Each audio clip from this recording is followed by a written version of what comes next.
Welcome, everyone, to People on Dating. I'm your host, Will Morales. And for those of you who are tuning in for the first time, this podcast is about the ups and downs of dating and how to navigate through it. Today, my guest is Molly Ovenden. And we just practiced this, right, Molly? Did I get it Yeah, right? Okay. you got it right. Yes, Right. hello. Molly is a writer, artist, teacher, and a creative writing coach. Molly, thank you so much for being on People on Dating. How are you? Oh, thanks for having me, William. It's great to be here. No, it's my pleasure. So, Molly, tell us a little bit about yourself. What was your journey like? You're a writer, artist, teacher, creative writing coach. What was that journey like to get here to today? What was Molly's aha moment?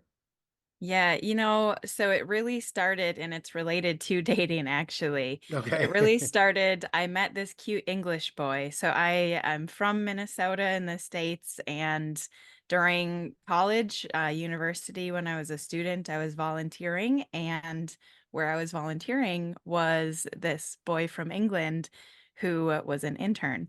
And so we met after an event and kind of fell in love quite quickly, which was sort of a Wow. shock. Yeah. But 2.5 years of long distance back and forth between England and Minnesota. And I went over there with a tourist visa. So I wasn't allowed to work or study or volunteer legally on that visa. And so everything stripped away, I was left with writing and art, which I Okay. felt like was scraping the bottom of the barrel until I did a lot of inner work and realized that's not what's left over. That's what I have. That's what I have Mm, to offer the world. That's who I am. I am a writer and artist, and that the work that I create is a springboard to help others become who they're made to be. right. No, it's a good journey. I mean, for you to travel from Minnesota to England, how long was that flight? And you Oh made it what, gosh. maybe once or twice a month or something? I was. Yeah, we did every couple of months kind of shared back and forth. And depending on how many layovers you have, it can be 15, 16 hours or so. My Ooh. favorite flight pattern is to go Minneapolis to Reykjavik in Iceland and then to Manchester, England. That's Oh, kind of the most geez. straightforward. So, yeah. Wow. Okay. And today's a good topic, choosing the right partner. And I think that's always the case. People meet 3, 4, 5 months later, all of a sudden they like change their tone, their actions, and all that. Are Is it possible that the people we meeting are not who they say they are? They want to Mhm. make us happy, at least at the beginning, and then they realize, well, I'm not that type of person. This is who I really am. Are we Yeah. just getting blindsided that way, both men and women? I mean, yeah, I think that sometimes we are. And, love matters of the heart. All of this internal work it's so literally close to us. And there Yeah, are some really scary spaces in there that based on now I'm not an expert on trauma, but right, I'm learning about it and I have experienced some childhood things that happen and even things as adults that happen to us that we just don't understand right. leaves us wounded. If we don't deal with that, then we end up wearing a mask ourselves, let alone trying to figure out if the person that we might want to spend the rest of our lives with is wearing one too. And it's a big mess if we don't commit to working on ourselves, being able to show up authentically for real who we are. So is it that we're just masking our feelings? We don't want to just show who we are because that person might not like us.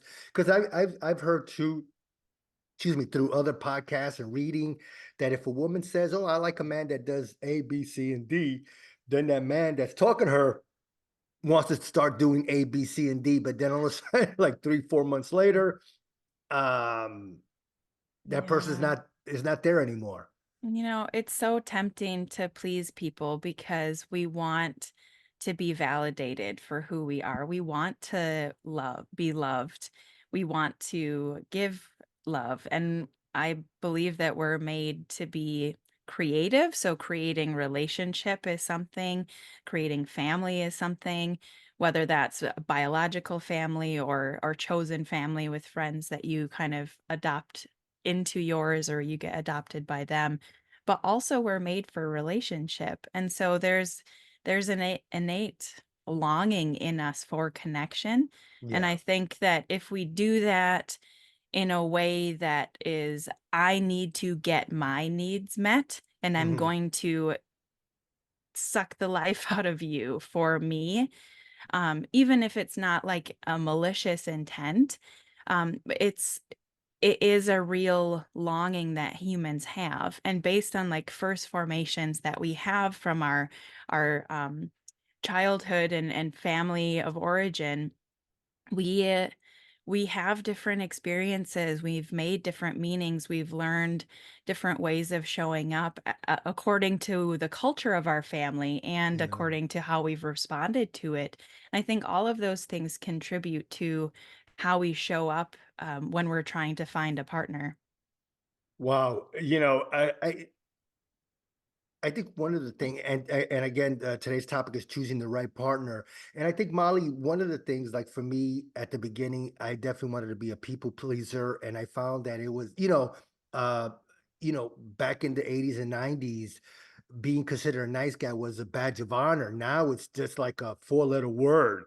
Um, are we seeing again just a battle of the sexes of trying to one up each other? Because it seems like that's what I'm reading, that's what I'm seeing. Mhm. People making demands of each other. Men saying they don't want this woman to be this or go out with her girlfriends. The girls are saying, "Well, I want a guy to be a certain height, certain income." It seems like there's such a huge clash right now in this generation of modern dating. Yeah, I mean, maybe it's different from generation to generation, but I think Yeah. that it's a human thing. Mm, If we're trying, like I said before, like if we're trying to find a partner in order to fill some hole in ourselves, it's going to be a disaster right. because we're not going to look for a partner we can lift up and create a Mm, partnership. We're trying to just use the other person. And we can do that for so many reasons, for being fearful, for not knowing how to have healthy relationships, so many different reasons. But if our motivation for choosing the right partner is for me to be satisfied, yeah.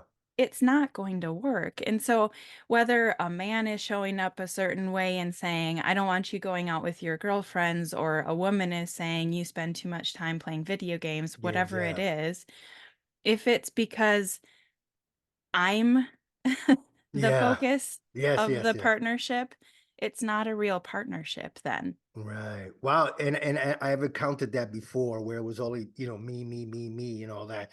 So Mm. okay. So Molly, let's start talking about choosing the right partners. Sure. What are some of the ways that we could? Is it different locations that we go to? Do we go to like-minded events that we might meet someone that at least we know they have something in common with us? Is it going to you know, lounges, bars, the the typical thing to meet people. What are some of the Yeah. ways that, you think choosing the right partner can happen for us? Yeah, it's such an individual journey once Yeah. you do find someone who with whom you are in a real partnerships that's long lasting and promoting the other. But I would say if you are wanting to actually be yourself, then going to if you're in so I live in Minnesota, there's a lot of outdoorsy things that happen. So Yeah. if you are interested in mountain biking or downhill skiing or snowshoeing, or we have Grandma's Marathon running event every summer here. If you are a Okay. runner, go to a running club, get a ski pass at the local slopes, and join a mountain biking group. If that's something that you're interested in, that's going to be a really neutral ground to potentially meet people that have something in common, but not in such an intensive way where it's like this has to be a date that works, but Right. instead building relationship. And then that way, if we can be in community and have friendship and build multiple healthy relationships around us, then as we're choosing the right partner, we have other insight. It's not just our singular focus, but it's potentially with a group of people who've experienced both of us individually. Okay, I like that. I like meeting like-minded people at community events and all, because at least you have already something in common that you could talk Yeah. about and not have a forced conversation, I guess making small talk. Okay, so Mm. you go to a place like that, you meet someone, now the courting phase. How do we work that? Now we have something in common, something we could talk about, but how do we go to that next level of having that first date, possibly? Yeah. Well, I love that you say a courting phase I don't think nobody because uses the word anymore. well, I think it's so beautiful because it really is a phase that in I mean, I've seen a lot of people, I would say modern times because that's when I live, but I've Sure. seen a lot of people skip that. Go to, I've met you, now we're having sex, and now my heart is broken. Right. And totally skipped the getting to know each other. And I think that the there is a certain level of emotional vulnerability that happens during that Mhm. courting, during the actual dating and getting to know, is this a serious relationship? Like my husband and I did. We Yeah. thankfully had long distance where all we could do was communicate back in the day on Skype. All And right. Yeah, yeah, so when the pandemic came and we all went to video, we were like, oh, we did this for years. yeah. You ahead um, of the curve, Molly. yeah, yeah. But really like getting to know from the silly childhood pet stories to family vacations to what are you dealing with at work and building a friendship because companionship and friendship as a foundation is something that can last when the physical sexual intimacy isn't as exciting as you hope for. That's Right. not a great foundation. And so courting, it it has to be two ways, and it has to be I think not rushed, but allow it to grow because we all have so much baggage that we're bringing Yeah. with us. And so allowing ourselves to do our own work, but also giving the other person space to do that work too. Yeah, no, I definitely, courting, like I say, I think that's a lost art. I mean, Mhm. I know when I was younger, that's what we did, get Mhm. flowers, take dinner, conversations. Is building friendship with that person very important now? I mean, because for most men, we don't want to end up in the friend zone if we like someone and they don't like us back. Mm, That's a heartbreaker for us that we ended up yeah. in the friend zone. So how do we avoid getting there if we just should we just state our intentions that, hey, I like you more than a friend? How do we navigate that Mm, such a thin line between courting and yeah. ending up in the friend zone? Yeah. And listeners can't see my face, but I feel sad. Like the friend zone is not a bad place to be. I I think for think most men they're gonna disagree there, but go ahead. I know I had to. that's okay. Sorry, Molly. I'm gonna say I don't mind being a friend zone if it's a woman I'm not attracted to, but if it's Yeah. someone I'm attracted to, I don't want to end up in the friend zone because then I'm just basically taking up space. I'm going with her shopping or whatever, and there's no chance of romance. So I have to push a little back on that one, Molly. So please don't hold it against me. No, not at all. And I'm happy to have a friendly argument about this because I really do think that if a man is willing to spend time with a woman that he really cares about, that friendship is a way to build on something that can be lasting. And I Right. think, it is kind of like we're joking a little bit like getting stuck in the friend zone like can be a traumatic thing, but also if you really care about a woman that you want to be with, um, continue to love her well in a way that is respectful and honoring of her. And maybe for her, she needs a friend, and you are that friend. And it's, I think, being courageous enough to say, like, I really like you more than a friend. And Yeah. being willing to be the friend that she needs in that season is a really courageous thing to do, and if you really care about her, I think that that's a challenge that you could step into. And when I say if you really care about her, I don't mean that in like a judgmental way, Yeah, yeah, yeah. but just recognizing, like, am I sad about being in the friend zone because I just want to have a physical relationship with her because I think she's really good looking? Right. Or am I sad because I have a longing that I feel this deeper connection with her that she's just not at the same level yet?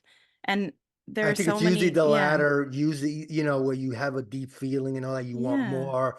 I mean, for sure, the physical part definitely comes into play, but if you want to spend time with her and cuddle and all that, like I said, it's tough to be in the friend zone. I've been there. A lot of Mhm. my friends been there, so that's a little tough Yeah. one. Okay, so Yeah. you definitely to me like maybe if I'm hopefully I'm not misquoting you, but you state your intention. Hey, I really like you. I want this to be more than it is. Now, if the woman says, hey, I like you only as a friend, then it's up to you as the man to decide if you still want to go forward. Okay, I'll be her friend, or then you have to move on. Mm. First, all right. So, what's another way that we could choose a good partnership with a woman? Someone that, or a man, someone that we want to grow old together. We got Yeah. the meeting in certain places. Sure. You're courting. Is there another phase that maybe I missed? Oh, that's interesting. Um, So something that my husband have done for a few years now is leading a pre-marriage course, Okay. to work with couples. Is through our church community, and we're volunteering to do this work. Okay. But we take couples who either are engaged or who are thinking about, is this serious? Do we want to be serious? And we take them through a 6-week class, in which we offer different um, deep topics to be able to unpack as a couple. So we kind Okay. of present the information and then offer like homework to chat Yeah. about Yeah. throughout the week. And so there are different topics like finances, like Oh, conflict resolution, like family traditions, physical experiences and definitions of sexual intimacy, yeah.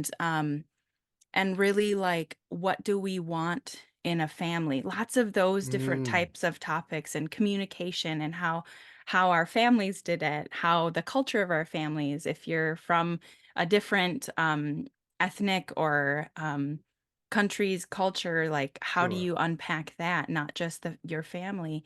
And so we we've found that that is a really crucial step to have those deep questions and deep conversations about things that you may take for granted.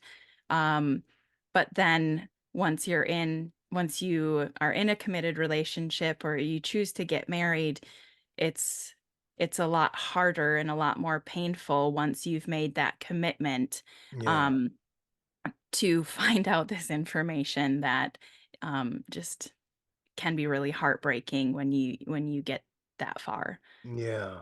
Well, first of all, Molly, I want to thank you so much for being on People on Dating. My God, I could probably talk to you for like another hour or so. And before I let you go, Molly, talk more about your podcast. Yeah, so I have a podcast, Project Perseverance, and as a runner, as a writer, as a lifelong learner, sometimes I just want to quit. But Yeah. I'm committed to continuing to persevere through that. So I use examples from my own life of how I'm persevering with journaling as a reflective practice, and then I bring in other experts and authors to talk about their experiences in persevering. Sounds good. And I know you just mentioned a little bit more about your coaching, but anything else that we should know more about your coaching? Yeah, I primarily work with women to help them become the writers they've dreamed of being, whether it's Mm. developing a habit of journaling or being able to get words from brain to page and into a book, into the hands of readers who will devour them. So, any range of wanting to be a writer, if you're a woman, I would love to hear from you. No, sounds good. And anything else you would like to talk about or promote?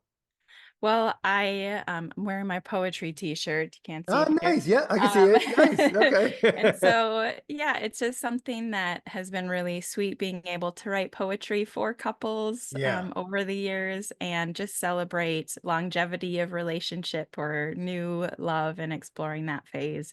And so, I have lots of books of poetry that I'm working on so that you can find out more about my poetry typewriter poetry busking that I do on my website. Yeah. And tell us that website. Tell us where people can find you. Yeah, mollyovenden.com/poetry. All right. Sounds good. Well, Molly, again, thank you so much for taking time out of your busy schedule. I really, really appreciate it. Thanks for having me, William. This was great. It's been a pleasure. Thank you. Bye bye.